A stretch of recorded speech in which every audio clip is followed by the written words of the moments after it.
আসসালামু আলাইকুম। আপনারা যারা জাহাঙ্গীরনগর বিশ্ববিদ্যালয়ে বি ইউনিটে বি ইউনিটের মাধ্যমে ভর্তি হতে যাচ্ছেন এবং চাচ্ছেন, আপনার সিটটা কিন্তু আসলেই দরকার, আপনি যেটা মনে করতেছেন।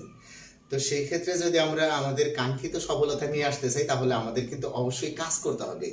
কি কাজ করতে হবে দেখেন, আপনারা জানেন এখানে আপনার সেফ জোন যেটা, সেটা হলো যে ম্যাথ এবং আইকিউ এই দুইটা বিষয় যদি আপনার কভার থাকে, এবং জিকে অংশটা যদি ভালো কভার থাকে, খুব সহজেই কিন্তু এখানে চান্স পাওয়া সম্ভব। তো আমি সেই বিষয়টা নিয়ে একটু আলোচনা করতেছি। দেখেন, এটা হলো আমি আইকিউ অংশের চারটা এখানে প্রবলেম তুলে ধরেছি। এই চারটা প্রবলেমটাকে আমরা একটু ভালোভাবে দেখার চেষ্টা করি। দেখেন, একটি গোলাকৃতি পুকুরের ব্যাস, একটি গোলাকৃতি পুকুরের ব্যাস, আচ্ছা এটা পুকুরই হোক কিংবা কোন নদী হোক, যাই হোক, বলে দিছে কিন্তু গোলাকৃতি। আর যখনই বলছে গোলাকৃতি, তাহলে বিষয়টা কি? আসলে আসলে কিন্তু একটা বৃত্ত। যখনই গোলাকৃতি বলছে তখন আসলে একটা বৃত্ত। আর এখানে কিন্তু ব্যাসটাও ধরা হয়েছে 20 মিটার হলে নিচের কোনটি ওই পুকুরের সবচেয়ে কাছাকাছি আয়তন? আচ্ছা, গোলাকৃতি বা কোন বৃত্তের আয়তন নাকি ক্ষেত্রফল? তো এখানে আমরা যদি আয়তনও বলি সেটাও ক্ষেত্রফল, ক্ষেত্রফল বললে সেটাও কিন্তু ক্ষেত্রফল।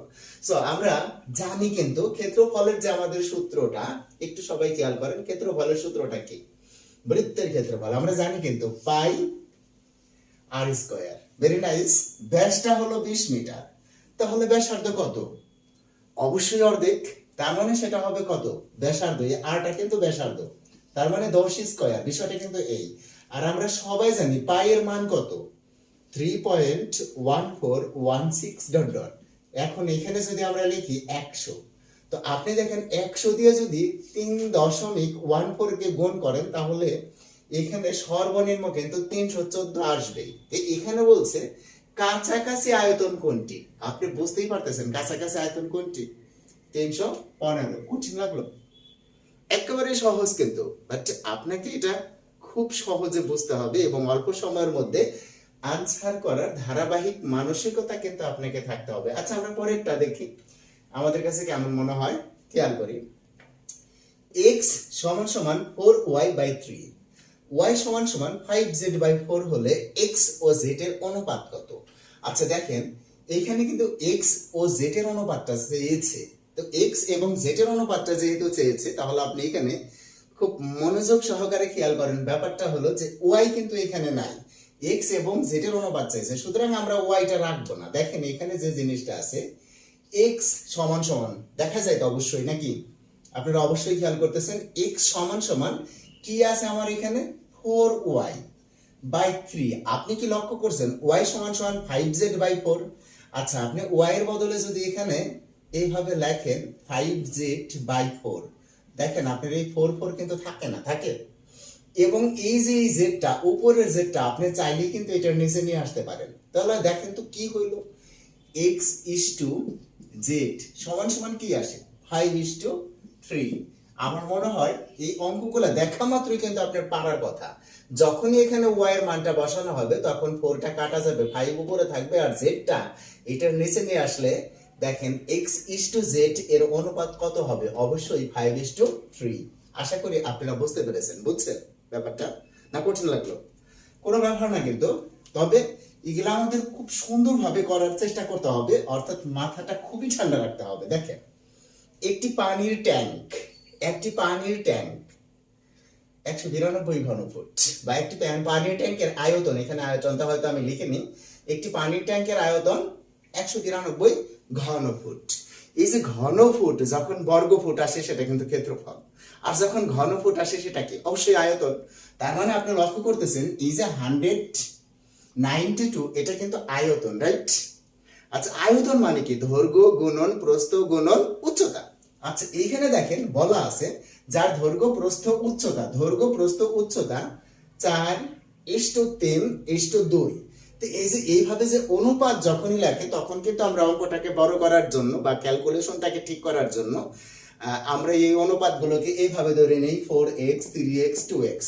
এসব কিছু ধরার দরকার নাই। আপনি দেখেন এরকম যদি কখনো আসে, জাস্ট এই 3টে গুণ করে দিবেন, 3×4=12, 12 × 24। আচ্ছা, এটা যদি আপনি 24 দিয়ে ভাগ দেন, এটা আসবে কিন্তু 8। কারণ আপনি বলতে পারেন, আপনি তো ঠাস করে বললেন এইটা, আমরা বুঝুন কেমনে? আরে ভাই কিচ্ছু না, আপনি লক্ষ্য করেন না এটা কত আছে? 2। দেখেন তো এটার সাথে কত গুণ করলে, এটার সাথে কত গুণ করলে এই 2 আনা সম্ভব?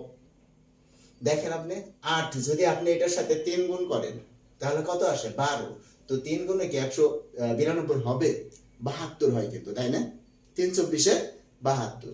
আচ্ছা, আপনি যদি 4 নিয়ে আসেন, 5 নিয়ে আসেন, 6 নিয়ে আসেন, 7 নিয়ে আসেন, একটাও কিন্তু হয় না। হয় যদি 8 নিয়ে আসেন তাহলেই দেখেন 4 8 32, আর হলো দেখেন 8 দুগুণে 16 আর 3 192, 8 বার 4। খেয়াল করছেন বিষয়টা? একটু মনে করেন যে যদি আমরা স্বাভাবিক ব্রেনে এইগুলো একটু চিন্তা করি তাহলে সম্ভব। কিন্তু দেখেন এখানে বলা আছে ঘনফুট, তো এই জিনিসটা কিন্তু আপনার মাথায় রাখতে হবে, এটার পাওয়ার দিতে হবে।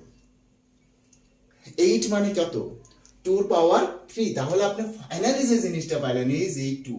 ঠিক আছে, এই 2টা কিন্তু আপনি যদি এখানে x ধরতেন, x এর মানটা কত হতো? এই 2। কোনো ব্যাপার না, কিন্তু এইখানকার মানটা কত হবে সেটা কিন্তু আপনি বুঝতে পারবেন। অর্থাৎ আপনি যদি অঙ্কটা এভাবে বিস্তারিত ভাবে করেন, আমি দেখাই দিতেছি যে ধরে নিলাম দৈর্ঘ্য 4x, প্রস্থ 3x এবং উচ্চতা 2x। ঠিক আছে, তো আয়তন সমান সমান কি? আপনি জানেন দৈর্ঘ্য গুণন প্রস্থ গুণন উচ্চতা, ঠিক না? সমান সমান আয়তন কত? 192। তো আপনি কি করতেন? এটা 3 4 12, 12 দোকানে 24, আপনি তো তাই লিখতেন। আর x x x আপনি কি লিখতেন? x cube, right? স্বাভাবিক না? তাহলে আপনার এখানে কত আসলো? 192। তো আপনি যদি x কিউব সমান সমান এখানে লেখেন 192/24, আপনার কিন্তু আবারও 8 আসবে। 8 মানে 2 এর পাওয়ার 3। তাহলে 3 3 যদি আমরা বাদ দিই তাহলে x সমান সমান কত আসে? 2 না? ঠিক আছে, এখন দেখেন এতখানি অঙ্ক কিন্তু আমাদের পরীক্ষার হলে করার সময় নেই, বাট আপনি অটোমেটিক্যালি ধরে ফেলতে পারবেন। এক্স কিছু ধরা দরকার নেই, কারণ আপনি দেখতেছেন যেভাবেই হোক, এক্স ধরেন, ওয়াই ধরেন, জেটি ধরেন, যাই ধরেন, এখানে কিন্তু এই 3 24 আসবে। 3 4 12, 12 দুগুণে 24, সেটাকে ভাগ দিলে কত আসে? 8। আপনি মাথায় রাখতে হবে এটা হলো 2 এর পাওয়ার 3। এই 2টা হলো আপনার এই আনুপাতিক মানটা। ঠিক আছে, তার মানে আপনি অটোমেটিক্যালি অনুপাতের কারণে আপনি কিন্তু এখন বুঝতে পারতেছেন তাহলে দৈর্ঘ্য কত আপনার। দেখেন তো, দৈর্ঘ্য হলো 4 দুগুণে 8, প্রস্থ কত? 6, উচ্চতা কত? কারণ আপনি কিন্তু মান কিন্তু 2, উচ্চতা 3, তো 4, কারণ আমার এখানে কি আনুপাতিক মানটা কত? 2। আনুপাতিক মান যা হবে সেটা দিয়ে কিন্তু এগুলোকে গুণ হবে। ঠিক আছে, তো আমার এখানে দরকার কি বলে দিছে, দেখেন ট্যাঙ্কটির ভূমির ক্ষেত্রফল কত? ক্ষেত্রফল মানে কি লাগবে আমার? দৈর্ঘ্য গুণ প্রস্থ, না অন্য কিছু লাগবে? দৈর্ঘ্য গুণন প্রস্থ। তো আপনি লক্ষ্য করেন এই দুটি গুণ করলে কত হয়? দেখেন তো 48। অপশনে 24 বর্গ ফুট, 32 বর্গ ফুট, 48 বর্গ ফুট, 64 বর্গ ফুট। তাহলে কোনটা হবে? 64 বর্গ ফুট নাকি বলে? 64 বর্গ ফুট হবে না? আচ্ছা দেন, এটা কাইটে দেন। আপনারা কিন্তু পরীক্ষার হলে এই কাজগুলো অনেক সময় করেন। কেমনে? আপনার ব্রেন বলতেছে 48 বর্গ ফুট, ঠিক আছে, কিন্তু আপনি ঠাস করে 64 বর্গ ফুট দিয়ে আইসা হল থেকে বের হয়ে এসে এইভাবে আপনি জিভ লেবার করেন, আদা তিসিরে এরকম কিছু করে বললেন না, এগুলো করা যাবে না। খুব সিনসিয়ারলি দেখাতে হবে। দেখেন আমরা বুঝতে পারতেছি এখানে আমাদের কোনটা হবে? 48 বর্গ ফুট। কিন্তু আমরা খুব সহজে এটা কিভাবে করলাম? যখনই ঘন কথাটা আসবে তখন আমরা কিন্তু বুঝতেছি এটা আয়তন। আর যখন অনুপাতের মাধ্যমে দৈর্ঘ্য প্রস্থ উচ্চতা দেওয়া থাকবে, আপনি কোনো কথা নাই, এটাকে বের করার জন্য আনুপাতিক মানটা বের করবেন। আনুপাতিক মানটা বের করতে পারলেই কিন্তু আপনার হয়ে গেল। আনুপাতিক মানটা কত? যেমন এখানে 4, ঠিক আছে, এখানে আছে কত? 3, আর এখানে আছে 2। আরো একটা সহজ টেকনিক আপনি ধরতে পারেন যে 192 ধারে কাছটাও যদি আপনি না হাঁটেন তাও কিন্তু সম্ভব। আপনি খেয়াল করেন 4:3, এটাই তো একটা দৈর্ঘ্য আর একটা প্রস্থ। আচ্ছা দেখা গেল এটাকে আপনি বাড়াইলেন, 2 দ্বারা গুণ করলেন। 2 দ্বারা গুণ করলে এটা হবে 8, এটা হবে 6, তাই না? আচ্ছা 2 দ্বারা গুণ করলেন। আচ্ছা এরপরে আপনি ধরেন এটাকে 3 দ্বারা গুণ করলেন। এটাকে যদি 3 দ্বারা গুণ করেন এটা হবে 12, এটাকে যদি 3 দ্বারা গুণ করেন এটা হবে 9, ঠিক না? অন্য কিছু কি হওয়া সম্ভব? সম্ভব না। আপনি দেখেন এভাবেও যদি চিন্তা করেন অটোমেটিক্যালি আপনার রেজাল্ট মিলা যাবে। কিভাবে মিলা যাবে? দেখেন আপনি আপনার অপশনগুলোর দিকে একটু তাকান। দেখেন প্রথমটা দিয়ে হয় 3 4 12, এটা কিন্তু 6 8 48, ঠিক আছে, একটার সাথে মিলা গেল। কিন্তু এইটার সাথে যদি আমি গুণ করি 9 12 কত? 100 এর উপরে চলে যায়, যা একটার সাথেও মিলে না। মিলে কি? একটার সাথেও মিলবে না। তার মানে যখনই আপনার ক্ষেত্রফল চেয়েছে এই ধরনের অঙ্কের ক্ষেত্রে আপনি যদি আয়তনটা নাও দেখেন, আপনার কিন্তু পরিষ্কার অ্যান্সার আনা সম্ভব। কেমনে? কারণ ক্ষেত্রফল মানে তো দৈর্ঘ্য গুণন প্রস্থ, এই দুইটা নিয়ে আসবেন, আর এই দুইটা নিয়ে আসে এটার সাথে দুইটা গুণ করলে কত আসে এই। তার মানে এই দুইটা যদি আমরা গুণ করি 6 8 48, কিন্তু যখনই আমি আরো এক বাড়াবো তখন কিন্তু এটা আমাদের 100-র উপরে চলে যায়। সুতরাং অ্যান্সার এটা হবে, এটা কিন্তু আমরা বুঝতে পারছি। খুব সহজেই এইভাবে কিন্তু এই ধরনের অঙ্কগুলো আপনি ক্যালকুলেশন করতে পারেন। আশা করি বুঝছেন। আচ্ছা, এরপরে দেখেন লাস্টের যে অঙ্কটা, এগুলা দেখে আমাদের অনেক সময় হিবিজিবি লাগে, কিন্তু আপনারা যদি এই ধরনের অঙ্ক বেশি বেশি প্র্যাকটিস করেন তাহলে কিন্তু আপনি খুব সহজেই জাহাঙ্গীরনগর ইউনিভার্সিটিতে বি ইউনিটে একটা সিট আদায় করতে পারবেন। কিভাবে? এখানে দেখেন, এই বি ইউনিটের ম্যাথের অংশটা আর হলো আইকিউ এর অংশটা, এটি কিন্তু আপনার জন্য একটা সেফ জোন, আমি মনে করি সেফ জোন। কারণ এটা যদি আপনার কভার থাকে তাহলে অন্যদের থেকে আপনি অনেক আগায় থাকবেন। দেখেন এখানে দেখেন 90 মিনিট একদিনের কত শতাংশ, কতগুলো কিন্তু দেওয়া আছে। অনেক সময় কিন্তু আমরা বুঝতে সারতে পারেন যে 90 মিনিট একদিনের কত শতাংশ। এই শতাংশ কথাটা আসলে আপনি মাথায় রাখবেন। দেখেন এখানে বলছে 90 মিনিট আর এখানে বলছে হলো একদিন। আচ্ছা বলেন তো একদিন মানে কয় ঘন্টা? 24 ঘন্টা, রাইট? অর্থাৎ দুটাকে যদি আমরা ঘন্টায় পরিণত করি, 90 মিনিট মানে কত ঘন্টা? 1.5 ঘন্টা, তাই না? মানে 1.5 ঘন্টা। আমি এটাকে মিনিটেও পরিণত করতে পারতাম, কিন্তু অঙ্কটা অনেক বড় হয়ে যেত। কি দরকার আছে?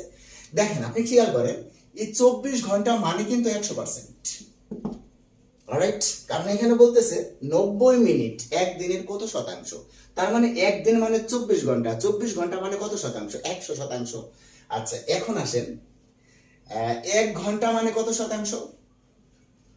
100/24। আচ্ছা আমি যদি বলি 1.5 সমান সমান কত শতাংশ? 100 গুণন 1.5 কেন লিখবো? নিচে 10 লিখে দিই সরাসরি, নিচে 24, নাকি? কোশ্চেন লাগলো?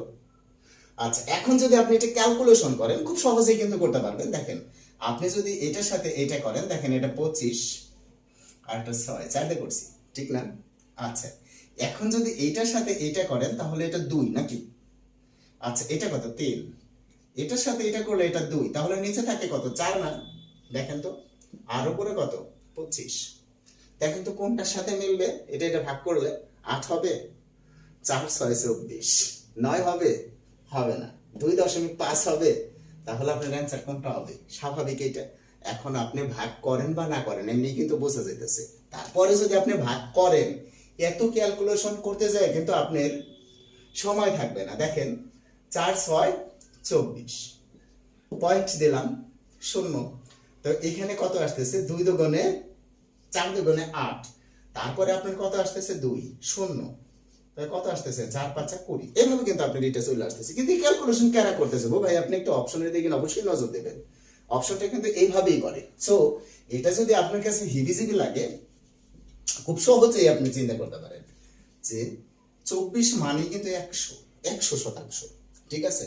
তো আপনি একটু ভালোভাবে চিন্তা করেন, এই যে 24 এটা যদি আমরা খেয়াল করি অবশ্যই এটা কিন্তু 4-এর একটু বেশি, তাই না? 4-এর একটু বেশি। এখন 24 যদি হয় 100%, এক কত শতাংশ? ভালো করে খেয়াল করবেন, এখানে যদি আমি 24 দিই, এক কত শতাংশ? তাহলে এক কত শতাংশ হয়? 4-এর সামথিং বেশি না? হাফ কত শতাংশ? 2-এর সামথিং বেশি। কথা ঠিক না বেঠিক? এক যদি হয়, এই যে দেখেন এখানে যদি আমি বলতাম 1 ঘন্টা সমান সমান কত শতাংশ? কারণ 4 24 96, একটু বেশি, তাই না? তাহলে এখানে 1 ঘন্টায় হলো 4 সামথিং, তাহলে আধা ঘন্টায় অবশ্যই 2 সামথিং, তাহলে মোট মিলে কত সামথিং হবে? 6 সামথিং। আর তো কোনোটাই নাই।